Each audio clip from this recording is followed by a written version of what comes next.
Ya, saya Hansen, usia Ya, saya 37 tahun. Saya ada 4 pertanyaan, tapi oke. sebelum saya tanya, saya mau ceritain keadaan saya gimana supaya nanti arahannya lebih tepat untuk saya. Ya, Jadi, sebulan saya dapat gaji itu 4.500 USD. Saya kerja di Amerika.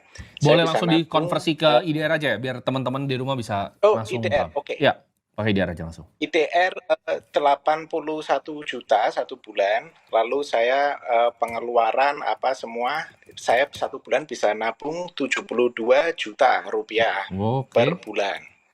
Nah, saya sudah ada dana darurat 310 juta, kurang lebih itu saya simpan aja untuk dana darurat. Lalu ada cash untuk sehari-hari sekitar 18 juta aja.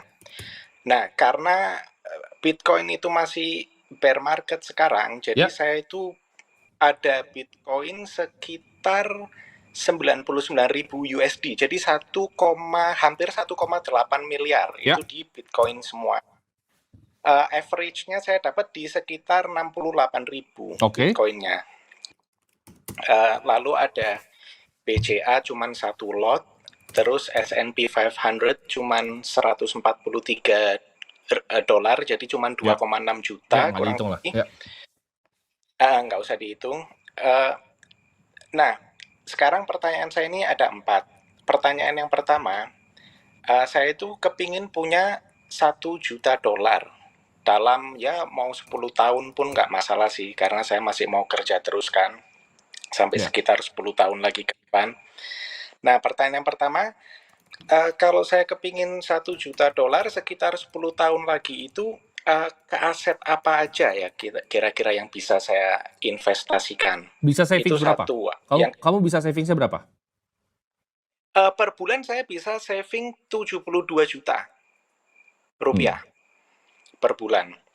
Nah, itu yang pertama pertanyaan saya itu. Yang kedua, nanti kalau sudah mencapai 1 juta dolar, ke aset apa aja saya harus investasi supaya saya full bisa hidup dari passive income aja dari investasi, tapi nggak kalah dengan inflasi gitu. Jadi masih bisa hidup, terus inflasinya juga masih bisa ketutup. Itu asetnya apa aja kalau saya nanti sudah mencapai 1 juta dolar. Oke. Pertanyaan yang ketiga, apa bedanya saya beli VOO, itu kan S&P Ya, 500 yang punya betul. Vanguard, dengan VUAA yang London Stock Exchange yang dari aplikasi IBKR. Itu bedanya apa? FUAA. Terus, betul, VUAA. Itu Oke. yang London Stock Exchange yang Ya, tersedia di aplikasi IBKR. ya. Lalu yang keempat, tesis Bitcoin ke 1 juta dolar di sekitar 2034-2035 itu apakah masih valid Ya. atau enggak? Oke. Itu aja sih pertanyaan Tabungan per saya, cuma bulannya bisa 4. berapa? Per bulan saya bisa nabung 72 juta Oke. uang yang bisa saya simpan tabung. Untuk sekarang uangnya semuanya saya masukin Bitcoin karena masih bear market. Tiap saya dapat uang, saya beli Bitcoin terus. Nanti setelah mungkin kalau 2 tahun lagi ATH baru atau apa saya akan jual gitu. Oke. Jadi Jawabannya tolong 10 tahun tuh diarahkan untuk. waktu yang sedikit ya kalau misalnya menabungnya 72 juta ya, karena kayaknya masih agak panjang ya. Kamu Oh, oke. Kita misalnya mulai ya dengan modal awal ya, Hmm. 1 miliar. Ini dengan 20% aja ya, itu sekitar 6 M sekian dalam 10 tahun ya. Itu masih kekurangan berarti 14 miliar dalam tabungan. Ini nggak bisa di-decide dari market gitu. Karena kalau kamu Oh, mau tanya oke. return average market, 20% pun udah tinggi banget. Ini gue udah pakai Warren Buffett, jadi agak susah. Harus dibesarin lagi tabungannya. Ya. Jadi kalau jawabannya Oke. realistis mau 1 juta dolar itu tidak bisa melalui hanya investasi. Kecuali tadi pertanyaan keempat, Bitcoinnya benar jadi 1 juta dolar, ya kan? Itu bisa Hmm. 33% sekian CAGR-nya. Itu mungkin dekat gitu loh ke sana. Cuman itu pun masih long shot ya untuk nyampe ke sana dan nggak bisa dipakai pakuan untuk nyampe ke sana secara reliable, secara konsisten. Jadi jawabannya bisa diperbesar dulu nggak? Angka yang kamu mesti lakukan adalah 72, ini gimana kali 3? Ini harus bisa ke 210 juta plus. Ini baru kamu punya shot nih dengan 15-20% untuk nyampe ke 10 tahun. Oke? Itu untuk pertanyaan yang pertama. Pertanyaan yang kedua, ya tadi. Ketika udah sampai, ya, taruhnya di mana? Betul? Betul. Oke. Ekspektasinya adalah ini kan 10 tahun lagi berarti umur di 47. Mungkin realistis kamu nyampe umur 50. Itu profilnya seperti apa? Profil resikonya seperti apa? Saya agresif nggak apa-apa. Oke. Kalau agresif, saya akan bagi dua. Saya akan bagi dua, ya. Ini akan bonds instrumen. Ini akan di index fund. Oke. Oke, index fund itu seperti apa? Boleh sedikit dijelasin? Index fund itu adalah gini. Index fund ada banyak ya. Maksud gue adalah yang market cap weighted. Contoh S&P 500. Contoh lagi World Index. Ya. Nah ini akan masuk nih ke instrumen tadi kan pertanyaannya antara VO atau VUA kan? Iya, betul. Jadi gini, basically ini banyak yang nggak tahu.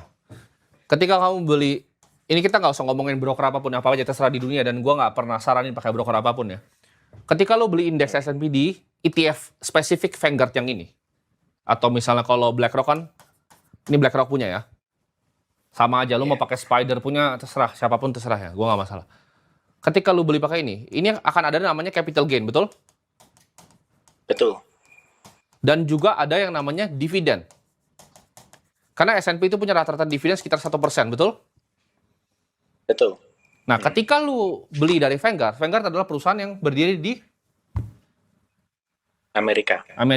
Amerika memiliki dividen gain tax dan capital gain tax, betul? Betul. Jadi dividen 1% ini, itu bisa kena potong sampai 30%. Ini by tax Amerika ya, bukan kita punya. Itu yang pertama. Jadi cara ngakalinnya untuk orang yang berdiri ini kalau orang di US dia pakai namanya Roth IRA atau pakai 401k untuk nge-defer dividen ini. Tapi kan WNI ya, masih WNI. Iya, WNI masih. Nggak bisa punya ini kan berarti? Nggak bisa. Jadi yang dilakukan adalah tadi pakai Ireland base. Nah, bedanya ini apa? Sebenarnya tadi bukan VWA, namanya kalau di London tuh untuk S&P itu CSPX. .L ini. Nah, CSPX ini bisa ngapain? Dividen tadi yang tadinya 1% dicas, dia reinvestasi balik di fund. Jadi kalau kamu lihat S&P itu begini, FU gini, CSPX itu lebih tinggi. Bukan karena real return yang lebih tinggi, tapi karena dividen yang dibagi keluar itu dimasukin ke dalam. Paham nggak? Paham. Jadi kamu total waiver ini sama sekali dividen tax-nya ya. Jadi ketika kamu masuk yang di London Stock Exchange ini, dia lewat Ireland. Ini punyanya BlackRock kalau nggak salah. Jadi dividennya nggak ada. Tapi itu kalau udah uangnya besar. Gitu. Di mana tax 1%, 30% diambil itu signifikan. Tapi kalau cuma target $1 juta, gue rasa nggak terlalu jauh bedanya. Cuman kalau mau efisiensi silakan. Tapi bedanya lebih nggak liquid dibanding yang ETF yang besar gitu. Oke, baik. Nah, dan kalau untuk tesis Bitcoin-nya, jadi Bitcoin itu adalah Bitcoin itu global hedge ya. Jadi banyak yang nanya Bitcoin masih dipakai atau enggak. Jadi jawabannya Bitcoin energi. Karena satu Bitcoin dibikin oleh komputasi matematika, yaitu energi. Jawabannya apakah Bitcoin pasti dipakai sampai ke depan? Jawabannya pasti. Karena kalau lu tinggal di Gaza, lu tinggal di Iran sekarang, lu nggak bisa transaksi. Gitu. Bahkan di Rusia pun kemarin mereka banyak yang trauma ketika SWIFT itu nge-ban mereka, susah sekali untuk cross border payment. Semuanya lewat kripto. Jadi use case kripto dalam sisi itu selalu ada. Tapi dunia ini berubah ya. Tepatnya di tahun berapa? Tepatnya di tahun 2024. Kita approaching yang namanya singularity. Di mana AI ini akan lebih pintar dari semua kita. Jadi jawabannya ketika lu kan harus melihat dunia ini seperti air terjun. Ada investor, ada uang, ada orang pintar. Oke. Sebelum 2024, orang pintar akan beli ini. Tapi sekarang kalau gue kasih pilihan lo ya. Ini ada Bitcoin, ada Nvidia, ya, ada ASML, mesin litografinya, ada Taiwan Semiconductor. Lu duduk sama 20 orang paling kaya, siapapun itu, terserah mau dari Rusia, mau dari Sudan, kayak terserah, siapapun itu. Ya. Lu tanya ke mereka, bos, lu mau belinya apa dari 4 ini? Yang beli Bitcoin pasti paling sedikit, betul? Iya, betul. Karena ini teknologi yang lebih foundational. Karena ini intelligent. Bitcoin ini energi. Ini adalah intelligence. Ini otaknya manusia bisa direplika. Jadi AI ini besar sekali dan orang-orang masih banyak yang nggak bisa menghitung gitu loh. Kira-kira AI ini ke depannya bisa jadi seperti apa? Dan kalau currency aslinya di depan, currency akan pakai energi. Ya. Ini udah diomongin sama banyak orang ya, Elon Musk, kalau lu ngomong kayak Mark Andreessen, Ben Horowitz, semua orang di Amerika udah nganggap bahwa uang ke depannya akan energi. Jadi ketika lu punya power plant nuklir, akan bayarnya berapa gigawatt gitu. Karena semua constraint di dunia ini cuma energi. Kenapa? Karena AI itu butuh compute, butuh energi. Bahkan kalau lu perhatikan, miner-miner Bitcoin besar di dunia itu semuanya pivot di tahun 2024. Semua miner yang tadinya server yang dipakai untuk nambang Bitcoin, mereka beli ASIC miner itu, diubah ya buat data center AI. Betul? Betul. Jadi dunia investasi Betul. ini sangat fluid. Dan problematikanya apa? Dengan pertumbuhannya ini. AI kemarin salah satu researchernya menyelesaikan masalah matematika, Jacobian conjecture. Itu nggak bisa selesai selama puluhan tahun. Tapi cloud selesain sambil researchernya itu nonton bola kemarin. Jadi kita udah masuk era singularity ini. Di mana dunia ini akan berubahnya ntar cepat banget ke depan. Karena dia udah lebih pintar dibanding semua manusia digabungin. Gitu.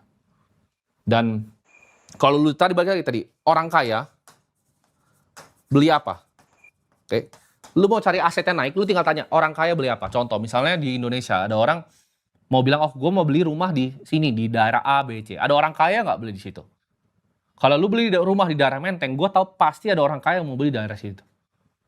Jadi lihat orang kaya itu mau belinya apa. Ya karena dunia itu digerakin sama orang-orang yang super kaya ini. Dan gue cuma bisa tebak-tebak juga. Mereka itu belinya apa.